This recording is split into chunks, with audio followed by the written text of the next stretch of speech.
On a toujours une question fréquente qui revient au niveau des modèles plus utilitaires, au niveau des modèles 20 pouces.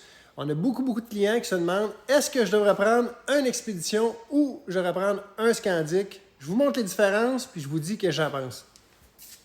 Ici, j'ai deux motoneiges côte à côte. J'ai un Scandic ici, puis j'ai une Expedition ici. C'est des motoneiges vraiment similaires avec des transmissions high-low. Des ponts de 20 pouces, des ponts escamotables.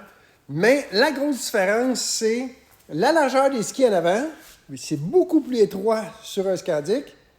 Puis le système de suspension aussi. Avec une Expedition, on a des tables, comme sur une motoneige traditionnelle.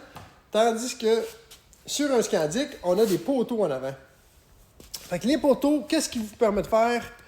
Il vous permet vraiment d'avoir une meilleure garde au sol. Vous êtes plus haut en avant, puis vous n'avez rien qui accroche en dessous. C'est comme un traîneau. Il n'y a rien qui va vous empêcher de passer dans la neige avec un système comme ça. Ça va être moins accrochant.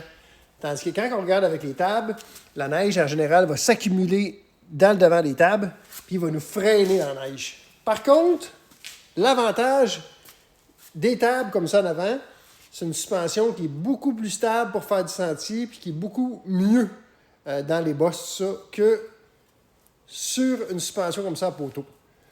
Fait que, pour résumer, si vous voulez faire du sentier puis du hors-piste, je vous conseille une Expedition.